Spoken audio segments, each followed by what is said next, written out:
Capítulo 10. A pureza do rapaz. Mas este capítulo é importante também para as moças. Nós já falamos da virgindade do corpo e da alma para as moças. Mas no caso dos meninos, como isso funciona? É verdade que os rapazes não são tabernáculos do mistério da vida. Mas se esse mistério não está presente neles, não significa que devam respeitá-lo menos ou deixar de respeitar aquelas que o carregam.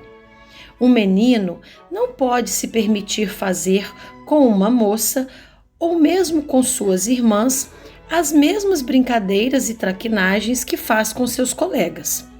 E ainda menos com a sua mamãe, que é 2 vezes mais respeitável, pois não é somente uma mãe, mas a sua mamãe, aquela que o carregou desde o primeiro dia de sua existência, que cuidou dele e o alimentou. É por isso que os rapazes, aqueles que são dignos deste nome, deixam que as mães e moças entrem primeiro em um lugar e se sirvam primeiro à mesa, e lhes dão toda a atenção que a cortesia pede. Isso já é bastante, mas é preciso ir além. Os rapazes também devem permanecer puros de corpo e alma para sua futura esposa, caso forem se casar, ou para Cristo, se forem vocacionados ao sacerdócio ou à vida religiosa. E para um menino permanecer puro não é mais fácil do que para uma moça. Muito pelo contrário, isso tem 2 razões.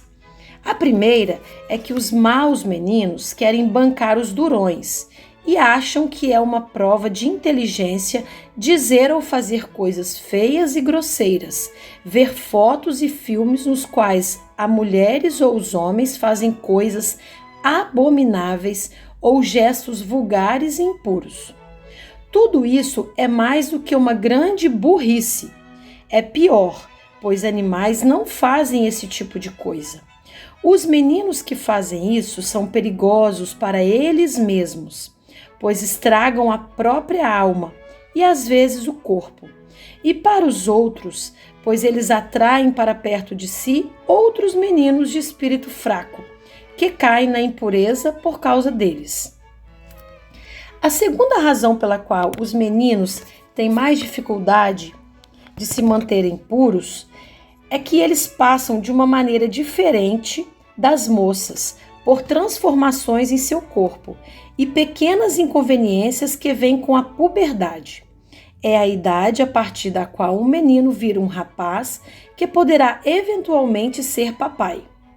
Se a moça vê voltar regularmente a menstruação, que relembra a possibilidade que Deus lhe oferece de dar a vida, o menino verá, entre outras coisas, a transformação dos seus órgãos genitais, isto é, dos órgãos que servem para gerar, para dar a vida.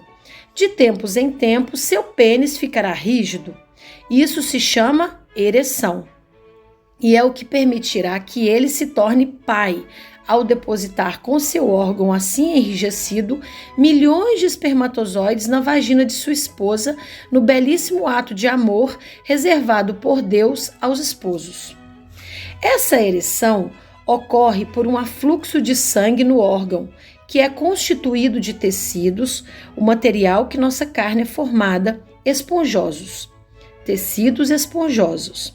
Esperando a hora em que será útil, esse fenômeno não é sempre agradável e às vezes acontece sem razão. Essa pequena inconveniência pode ocasionar pecados contra a pureza, se, incitado por más leituras, maus filmes e más companhias, um menino se permite brincar com o próprio corpo. É uma brincadeira idiota, puramente egoísta, que, como a mentira da serpente a Eva, faz crer que trará satisfações aos sentidos, mas traz consigo apenas a amargura, o desgosto, além de destruir a alma. Ademais, é uma brincadeira muito perigosa, pois se ela se repete, cria maus hábitos que se tornam rapidamente uma verdadeira escravidão.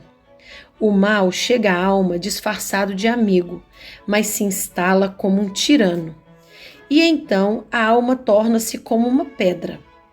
Então vocês, meninos, protejam-se dessas brincadeiras e de tudo que possa conduzi-los a elas. Deus nos confiou nossos corpos para que façamos boas coisas com eles, não más, e todos teremos de prestar-lhe contas do que fizermos. Como nas moças seu corpo é o templo de sua alma, e como diz São Paulo, o templo do Espírito Santo, ele acrescenta: vós não vos pertenceis a vós mesmos, glorificai a Deus em vosso corpo. 1 Coríntios 6, versículo 19.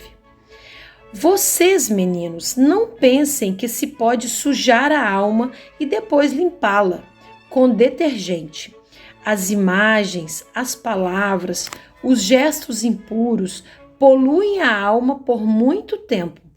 O sacramento da confissão perdoa a falta, mas mesmo com o arrependimento sincero, ela não repara todos os desgastes. Dito de outro modo, se alguém cometeu o pecado de se mutilar, cortando seu braço, o sacramento perdoará a falta, mas não fará o braço crescer de novo. Da mesma maneira, quando se tem imagens, palavras e gestos impuros na cabeça, eles virão nos perturbar por muito tempo, e o maligno tentará ainda se utilizar disso para nos fazer cair de novo. Diante da impureza, a única estratégia é a recusa e a fuga. E se você é tentado na solidão, evite a solidão. Procure a companhia dos pais, dos irmãos, dos bons colegas, ou seja, daqueles que o elevam e não daqueles que o fazem cair. Se você já está mais crescido e tem energia para dar e vender, calce um tênis e vá correr 1 quilômetro. Se não for o bastante, recomece. E se ainda não for o bastante, saia de novo para correr 5. Caso não tenha companhia terrena, você sempre terá o auxílio do céu. Rogue a ajuda de Maria, jogue-se nos braços dela. Seu anjo da guarda só quer ajudá-lo, mas precisa que você o peça. O arcanjo São Miguel, igualmente, ele expulsou Lúcifer dos céus e fará isso novamente por você. Além disso, você deve ter avós, pessoas próximas, um irmãozinho ou irmãzinha que cuidam de você lá do céu.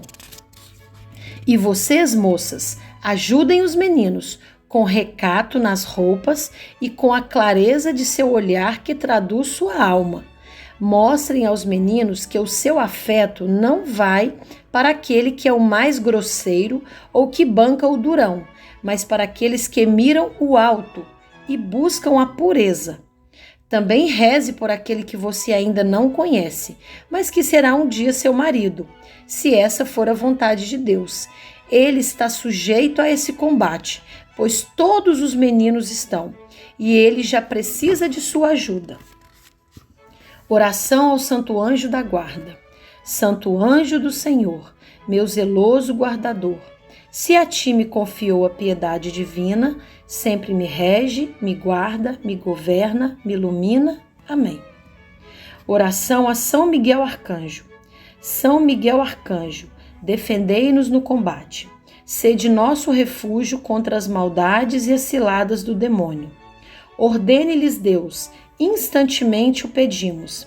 E vós, príncipe da milícia celeste, pelo divino poder, precipitai no inferno a Satanás e a todos os espíritos malignos que andam pelo mundo para perder as almas. Amém. Perguntas.